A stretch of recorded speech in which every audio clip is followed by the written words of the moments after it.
From Female Economist of the Year to the Middle East's most sought-after MC, Saana Azim didn't just switch careers, she rewrote the rules of leadership. As founder of MENA Speakers, she's connected global icons like Grant Cardone and UAE royalty to stages that matter. A Forbes contributor and crisis-era innovator, she rebuilt her empire when COVID silenced the events industry, proving that reinvention is the ultimate leadership skill. Tonight we unpack how she pivoted from spreadsheets to commanding the world's most high-stake rooms. Now you must be wondering how and why I have Saana on a spirituality podcast. That's where the story lies. Saana has been going through a spiritual awakening and she would love to share this with the rest of us. So let's start from the beginning, the breaking point.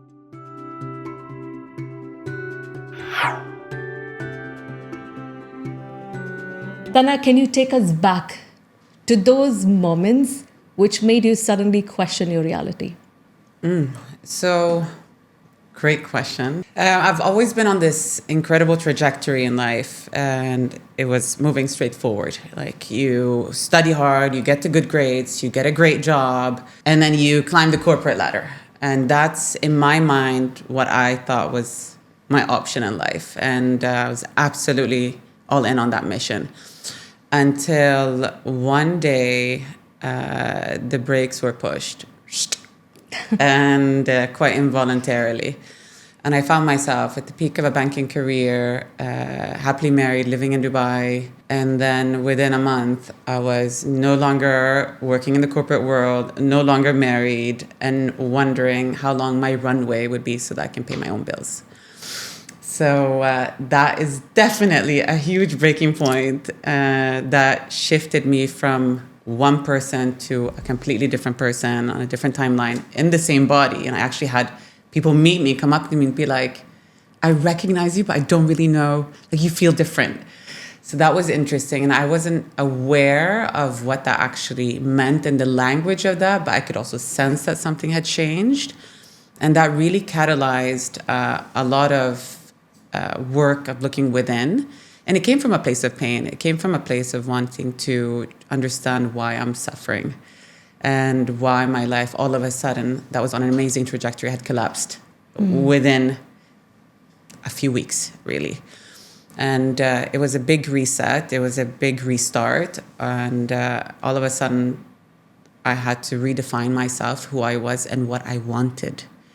Because I'd had the dreams that I've been sold and the things that I was meant to have, the career and the marriage and the house and all of that, the things that looked great. And I was told that once you hit that, you're going to be happy.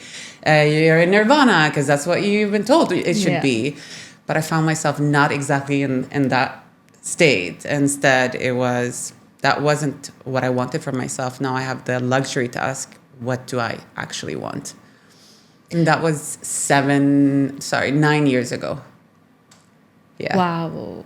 If you had to compare between the old Saana and the current Saana, would you have done anything differently? No. It cannot happen that way. I'm so proud of every decision that I made, because at that point in time, it was the most important thing for me. And whether it's getting that promotion or this version of me to be a heart-centered leader, every moment is the most important, and you have to honor your evolution. You have to honor the human experience. So absolutely no judgment for who I was then, absolutely no judgment for who I am now, or even becoming. If you have to talk about leadership roles, right? What do you think a leader who is heart-centered would look like? So when I look myself in the mirror, that's what I'm seeing. All of my decisions go through the heart, the being, the spirit. And whether that is, should we onboard this new client? Or should we recruit this new person? Should I let go of this person? And I have to ask myself, what is the best for this person, this situation, and myself? What is in our highest alignments? And so yourself and every single stakeholder around you, whether that's the environment or the staff or community, and through that lens. Yeah. So in the past, there must have been certain logic which you would use to come to a decision, right? Yeah. These days, What is your routine or spirituality routine like to pick the decision, whether it's good for you or bad for you? Oh, very smart question. Thank you for asking that. I was incredibly logical, cerebral. It was all in my mind.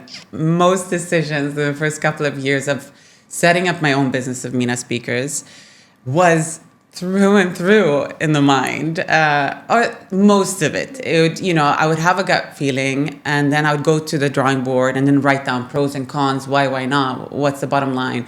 Right now, I'm at 0% that. I don't do that at all. It is pure, instinctive gut decisions in my business, outside, and every interaction. And it was the same when we connected.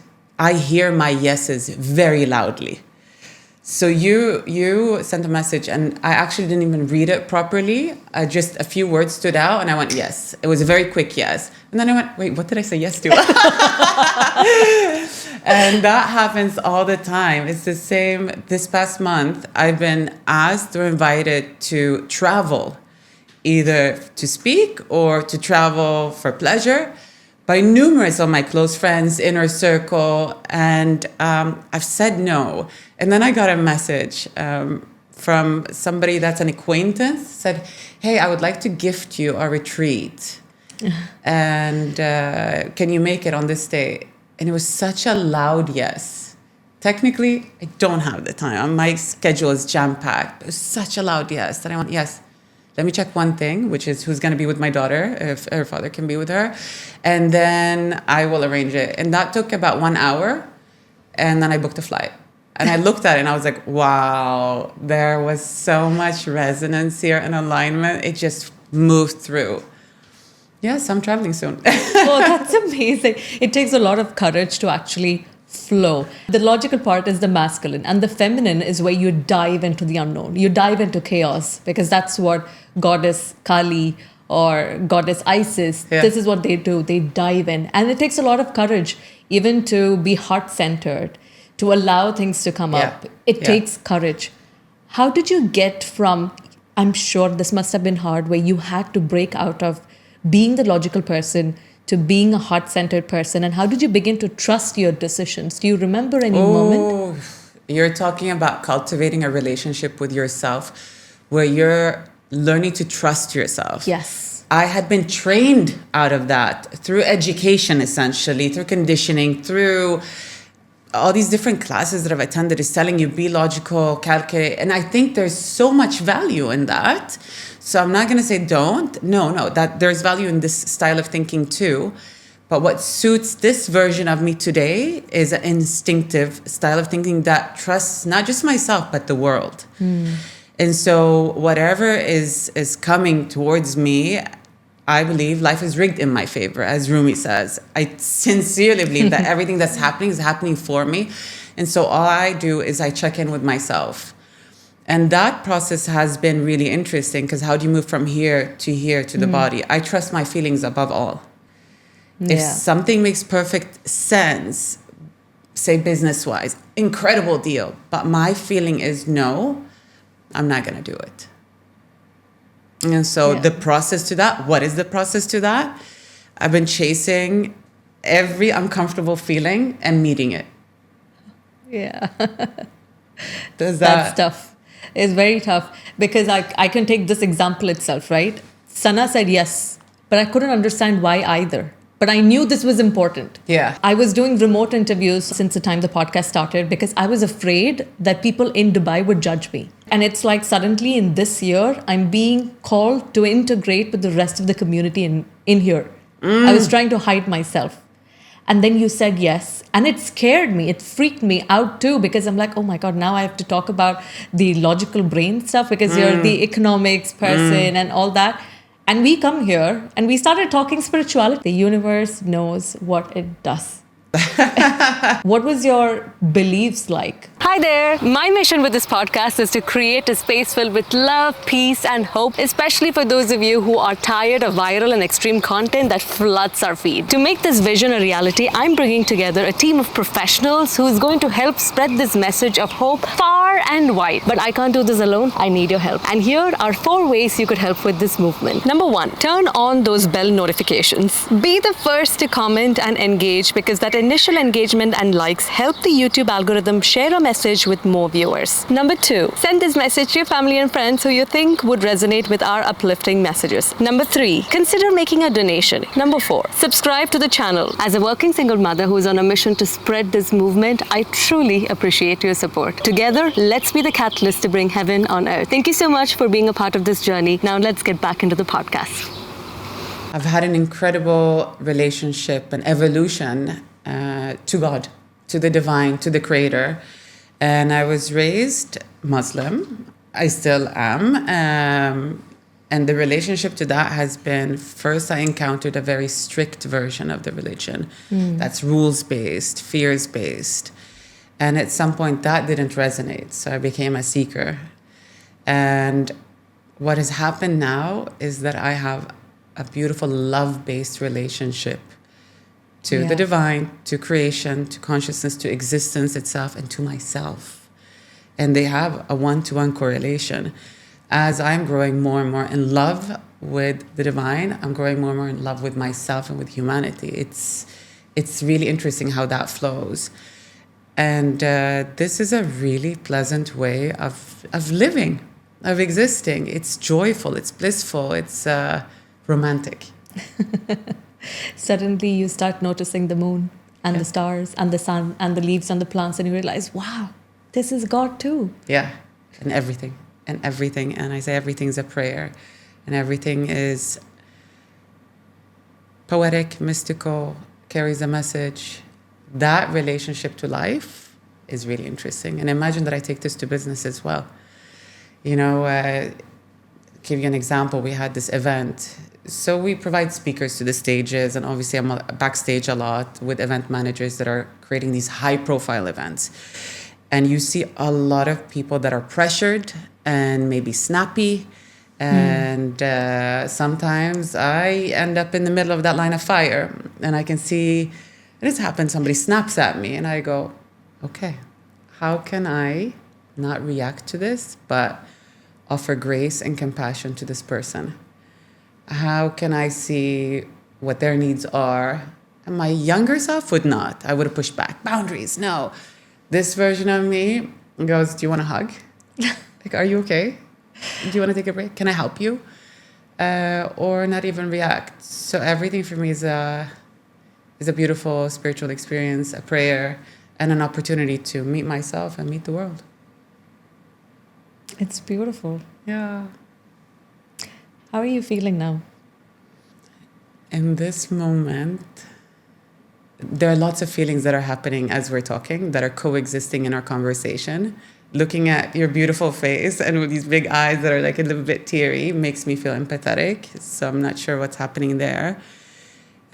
Generally speaking, I'm feeling like in a state of love, in a state of deep infatuation, elated, curious, playful about life, excited about what's going to happen next. I don't know who else I'm going to be in the next 5 minutes that's going to lift my spirits even higher, or what miracle is going to happen that's going to be even greater. And I'm curious about what happens next. It's a great space. Because I asked that question because I think I could feel what you're feeling, and I'm also trying to understand what I'm feeling, and I think it's this unconditional love that I'm feeling. Right? I think that's what it is. And it's like suddenly it's two souls who speak the same language. So there's this joy that I feel where I've never felt that sort of a connection with others. So that just... Don't make me cry. That's so nice. Yeah, I guess Yeah. that's what I'm feeling, because I'm trying to find out what I'm feeling. What am I feeling at this moment? I'm just feeling quite emotional. Oh. Yeah. So... Thank you. Thank you for mirroring that back. That I felt that in my heart. How do you keep your vibration raised at all times? Do you have a spirituality routine? I do a lot of things, but not consistently in the sense of morning meditation and practice. Do I journal? I journal a lot, and sometimes I do it for hours. And then there are days where I don't. So journaling has been a beautiful, nice practice. Dancing, meditating, different variations of meditation, whether that's breath work or somatic where I'm pressing, or just sitting in bliss or hyperventilating, just the range of that, or the Osho style of active meditations. My practice is instinctive. It's not rules-based. It's not structured that way. It's what does my body need? What does my higher self need? What am I being asked to do? And it's a calibration back. So when I feel like I'm tipping over in any direction, it's calibration back. And sometimes it's just drinking a cold glass of water and just being very mindful of that and being in gratitude of that. And that can shift me back into such a nice alignment. That's beautiful. When you think back, we talk about the relationships that broke down. Yeah. Why do you think we may have attracted that person into our life? Do you think that's a soul contract, a lesson that we picked? Either way, it's been a gift. These connections, these teachers, they're an incredible gift. Might not be in that moment as you're shedding and you're grieving and you're suffering. Yeah.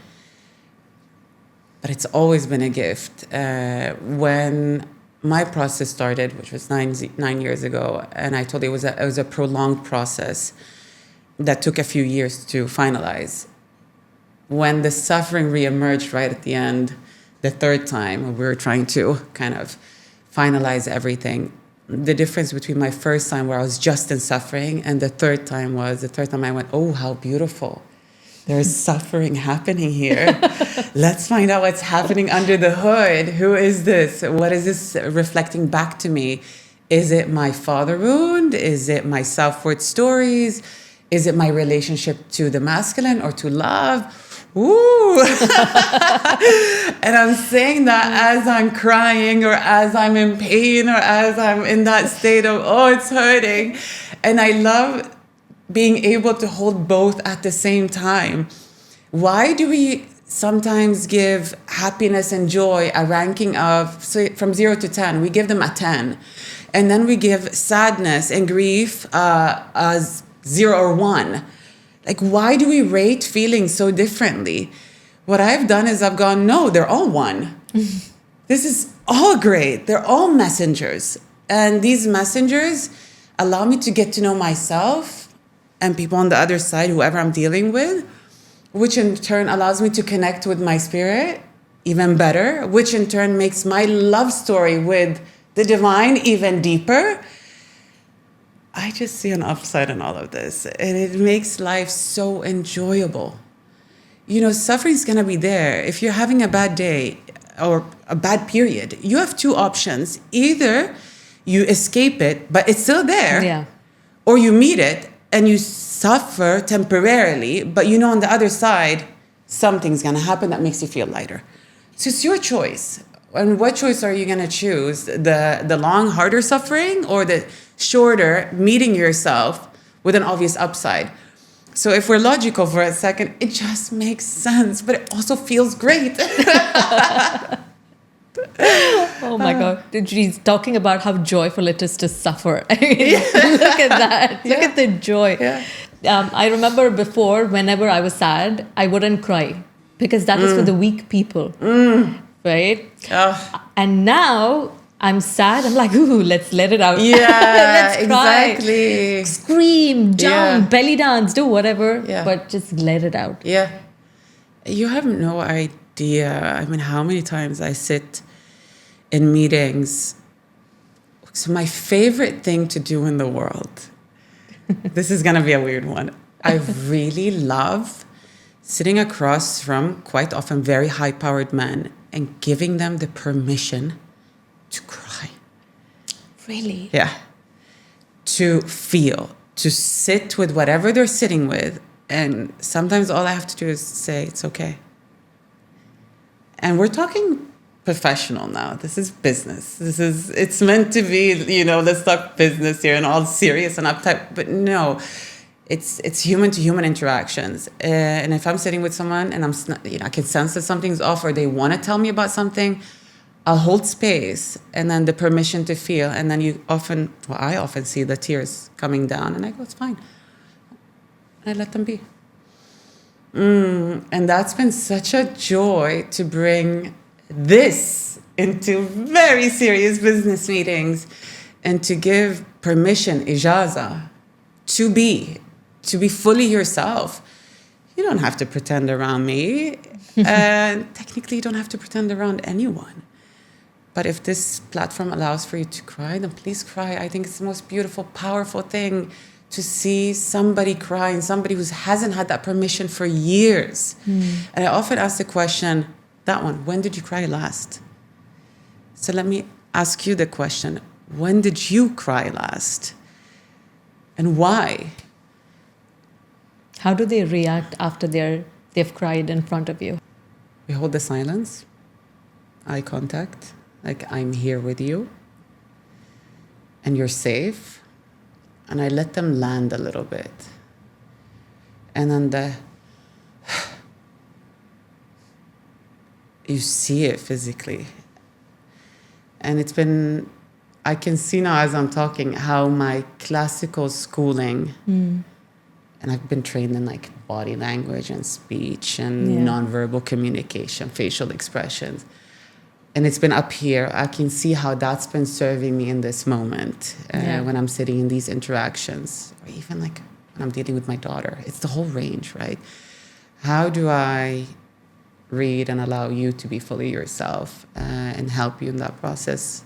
Not because I want to, but because the opportunity has presented itself. Why not?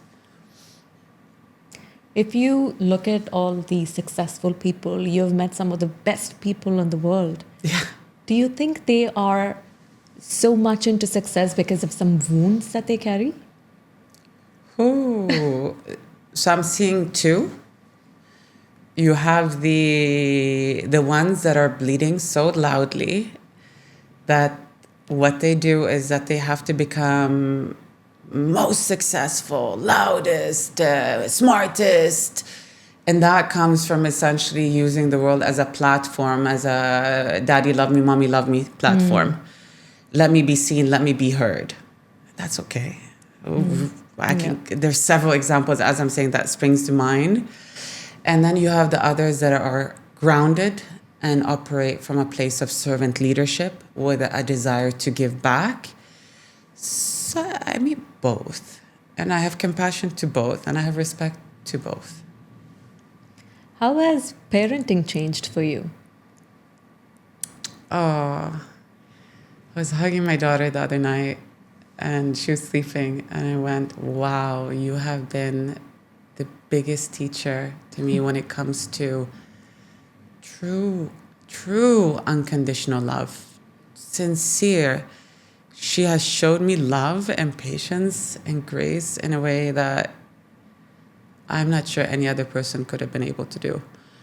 So I have incredible gratitude and reverence to this 5-year-old that has been so wise and so catalytic for my human experience. One thing that you could change in the way people think about parenting in the UAE, what would that be? It's funny because what I'm thinking about applies both for adults and for children. I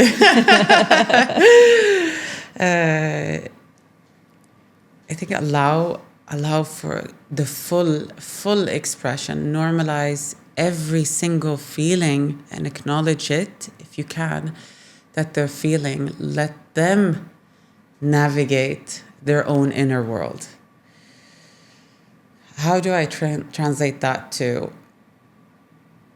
If my daughter is upset, then why are you feeling upset?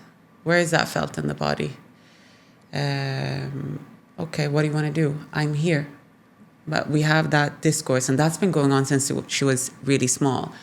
Okay, you're feeling happy? Great. So that she gets to mirror back her own happiness, her own grief, her own anger, her own sadness. I don't want to be the person that tells her how to feel. So what I've been trying to do is to put up a mirror as much as I can, as humanly possible. Yeah. And it can be another one, which is, you get a lot of, you're looking pretty. You're so cute. And I don't want her to look for that validation from me or her father or anybody else. I want her to look in the mirror and feel those feelings on her own. So if she puts on a new dress, she'll be like, Mama, look, or sneakers or whatever she's wearing. And I go, okay, do you like that? And she goes, yes. I go, okay, nice, good. So just to let her have her own inner world, inner monologue, and feel what is right to her.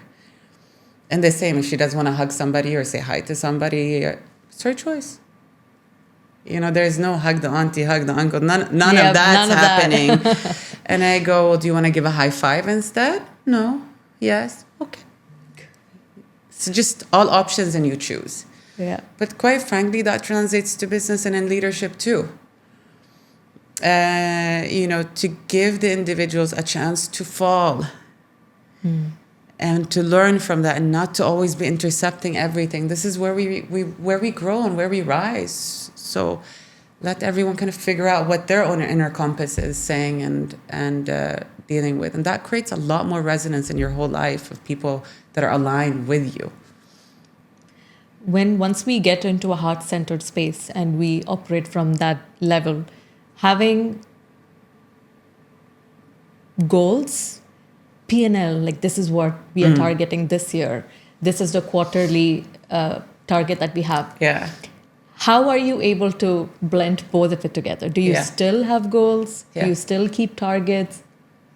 Oh, I love this question. Really nice. Okay, so I started off not a great leader. I didn't even really understand. I thought it was something, and I learned the hard way. I got schooled by some of my employees. They challenged me a lot, and I'm so grateful for that. It was painful, but I had to start looking at myself and saying, this isn't good enough. Like, I want to do better.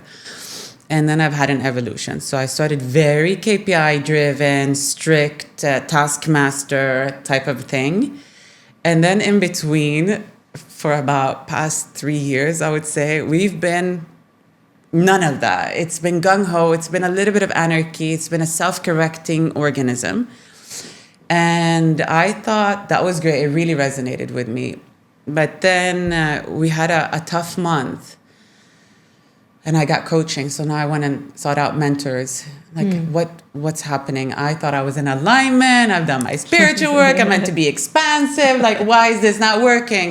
Yeah. And this is where I got the coaching back. And one of the people, a guy from Sweden, super sales guy, he's like, where are your KPIs? Why don't you have them? I was like, no, I suffocate. I don't want to suffocate. I don't want to micromanage. I don't want to do that. He's like, no, but that's not the perspective. I was like, what is it? He's like, how would somebody know if they have done a good job and can go home to their partner and say, hey, I'm so proud of myself. I did this. And I did amazing. For now, that resonated. So I went, okay, let's give this a shot. So now we're back to KPIs since about a few months ago. Yeah. And then who knows what other model is going to show up in 5 to 6 months or 2 months from now. The whole idea is that you dance with life. It's not one rule all the time. It's new data points, new things happen within you, within the organization, and you move and shift with it. My whole thing is to not control the outcomes. It's to flow with it. And that's flow. You can be here, here, and here, and ideally all aligned all the time. And sometimes I'm too much here, and sometimes I'm too much here, but it keeps alternating. And having the openness to say, it's going to change. That's okay. Right now, we are going through this phase where we're moving from the Kali Yuga to the Satya Yuga. So a lot of us are shedding layers that does not serve us anymore. This goes out to the job, the identities we hold, our relationships. And you are someone who went from this side to the other side. Okay. And the way I would express it is I think that's a fair from this to that. And now integrate. Sorry. It's like, how do you integrate both sides all the time? How could we integrate both the sides? And also that phase of moving, the transitioning is very difficult. Do you have any advice for people who are going through that right now? The soul purge. Fasten your seatbelt. Exactly. That's it's a process like any other process. It has to be lived and accepted and not resisted. Just flow with it. And as a human practice, that's centering. I quite like for myself the inhale. When you inhale up. Exhale, you exhale down. Inhale, you're in spirit. Exhale, you're on the ground. And it's the same when Buddha reached the point of enlightenment. The mudras, one on the ground, one in the sky, as a signal of the spiritual and the human experience. I do that with the breath. Like that. Yeah. So that spark of divinity up there connecting and then back to the human thing. So with every breath, managing both. I love that. When I came for the podcast episode, I did not expect spirituality would look like this. And you have opened my mind. And Spirit has been telling me all the time, spirituality does not look a certain way. It can look any way. It can look any way because everybody, every single one of us are essentially souls having a human experience. Yeah. Sana, thank you so much for coming on this podcast, sharing your vision for the world with us, leading with your heart, being this amazing parent that you are, this wonderful mother that you are, the businesswoman, the one who is integrating the masculine and the feminine together, being a role model to all the employees at your work and every single person who come across, including me. Thank you so much. Thank you. Thank you for having me.